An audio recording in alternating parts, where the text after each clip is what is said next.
I wanted to finish this thing for both Captain Americas. Quote, Captain America, Jeffrey Mace. What if Volume 1, Issue 4? What if the Avengers had stayed together after World War II, considered part of Earth 616, the mainstream Marvel continuity? The Watcher reveals the last days of World War II from the perspective of the Invaders. As Captain America and Bucky disappear over the Atlantic, Torch and Toro fly into Berlin on April 30th, 1945, in an attempt to capture Hitler before he can commit suicide. When Hitler reaches for the button, upon seeing them, the Human Torch believes it to be the trigger for a bomb that will destroy all of Berlin and feels forced to stop him by burning him to death. Meanwhile, Namor fights the Japanese in Pacific, and Spitfire and Union Jack protect Churchill back in London. The remaining invaders later meet up, learning of Cap and Bucky's deaths, and Namor and the Torches are recalled to the States to meet with President Truman, while Spitfire and Union Jack remain in Britain. Truman explains that the invaders must live on until the war in the Pacific is over. He adds to their ranks the former Liberty Legion members Miss America and Wizard, as well as a new Captain America and Bucky, formerly the Spirit of 76, and Fred Davis. Fat Boy for the Yankees once acted as a decoy for Bucky, nor was that cry to be heard only in the Oval Office in that troubled year. Often the seven invaders fought together, bringing the war to the enemy's homeland in an effort to force him to surrender. But just as often, they fought separately, the new Captain America proving that even a makeshift shield could stand in for his earlier bulletproof cloak. Not long before, Miss America and the Wizard has endured a love-hate relationship which had more cooperation difficulties. Yet now they turned her power of flight and his mongoose-given super speed into the weapon against a common, increasingly desperate foe, while on the outer islands the Torches paved the way for aligned landings. Still, they had heard of the estimates of hundreds of thousands might die on both sides in taking of the home island. There were also a dreaded kamikaze plane, which might have wreaked even greater havoc on American aircraft carriers if not for the newly developed proximity fuse and the rampaging, nearly indestructible Submariner. And no one will ever know if Namor hated the Nipponese imperialists worse than he had hated all surface dwellers in the days before the war. Then on the morning of August 6, 1945, a strange-looking bomb called the Lean Boy exploded 2,000 feet above the city of Hiroshima, and the world has forever changed. A second atomic explosion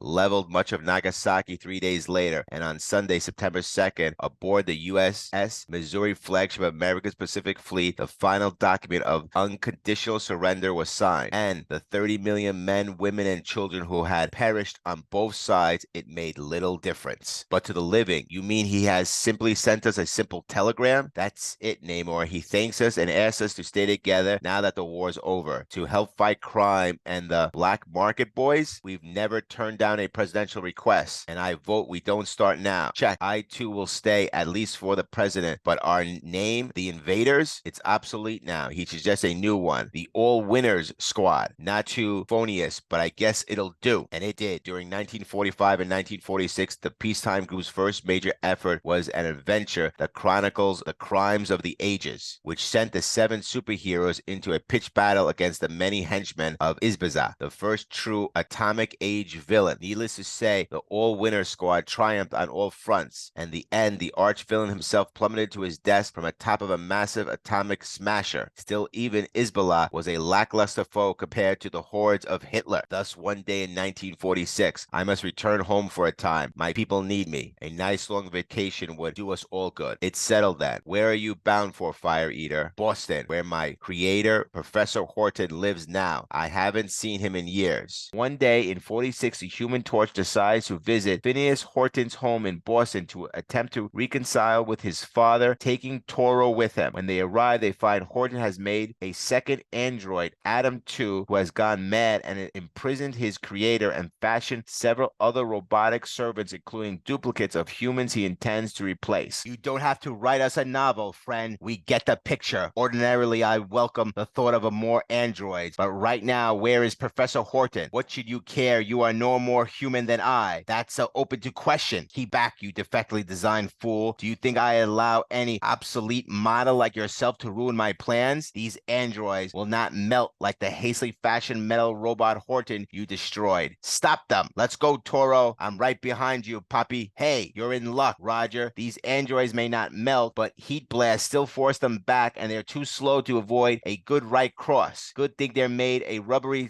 kind of synthetic, though, instead of steel. Now, where's your kid brother? Wash your mouth out, son. He ran down these stairs. This is your last chance. Agree to join my android crusade against humanity, or he's behind that wall, and that's just where we'll be. In about 2 seconds, metal runs like hot butter before the 1,000 degrees of generated by the two torches' dynamically different bodies, yet both provide equally vulnerable the next instant when torch, water, it is a trap. The fantastic pressure of the water forces the non-flameless pair against the fair wall, slamming them into momentary oblivion. With the arriving of help of another former Liberty Legionnaire patriot, the torches escape from Adam 2's trap and learn from Horton that Adam 2 intends to replace a politician campaigning in Boston. The other all-winners assemble and spread out to find the mark, and it's Captain America and Bucky that find Adam 2 along with a duplicate of a young Senator Jack Kennedy. No, that's no human being but a robot. See its eyes? The irises are like some shiny silver metal. Blast! I neglected to add the proper ones in my haste. Adam 2, but no matter. When I can easily remedy that situation after I have dealt with you too. That was a good shot, pal, but this is still Captain America you're dealing with. Get him. Unfortunately, this was not the Captain America who had been given the super soldier formula, and second later's two androids had taken him down. I'll help you, Cap. Bucky. The bond between this Captain America and Bucky, however, grown quite strong in its own right, nor were these androids yet programmed properly to deal with a sudden rush of adrenaline. Can't fight them all, won't help Bucky that way. Got to make a run for it while not far away, and that's why I think I can do better for the 11th district than the old North Church. I'll signal the others there from there. They'll know how to get where Kennedy's speaking. Oh, no, you don't. Though I'd lost all the androids, they don't get tired, but I do. Got to get in the clear for a few seconds. He's up already and after me, but if I can just make it to the steeple. I did it. This flare, each of us had one tucked inside my shield. I'll bring the rest of them, the squad, then we can. The electric commanders of Adam 2 had been quite specific. Take no chances with Captain America. If you capture him, crush him to death. Only chance must use the flare against the android. He was correct. It had been his only chance he had for life. But even as the flare shear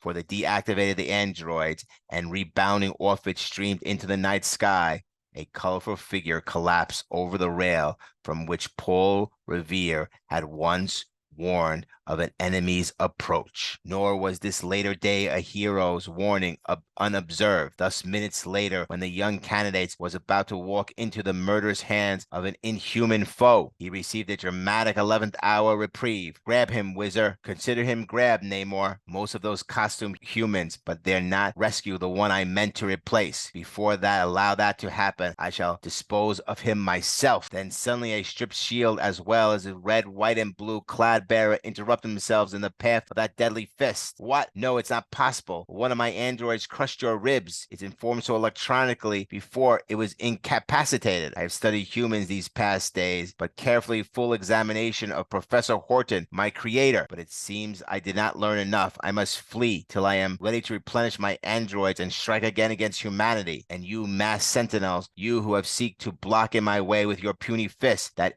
ineffectual shield, I shall destroy you soon enough. With the vehicle built but one of your own kind, but Horton's second android in this creation designed with oil, not blood in their veins, oil which seeped from the scattered plastic forms, and of course oil is slippery. The morning newspaper in Boston would record an auto crash, although according to them, the totally demolished limousine had no occupants when it exploded. For what human being would have imagined for a brief night in 1946, plastic lived and plotted mankind's overthrow? Of course, the two torches quickly absorbed all the dangerous flames. When the all winners are alone, Captain America unmasked to reveal that he's actually the Patriot and that he had found the dying second Cap who revealed his secret with his last breath. Jeffrey Mace vows to keep the legend of Captain America alive in honor of both men that came before him. Notes: the Watcher states that the Human Torch and Torah reached Berlin on 30th of April 1945. Number 1 shows the Human Torch present in Berlin on 25th of April. That is the only what-if issue that takes place in the mainstream continuity of Earth 616. Next issue, What If, Volume 1, Issue 5. What if Captain America hadn't vanished during World War II?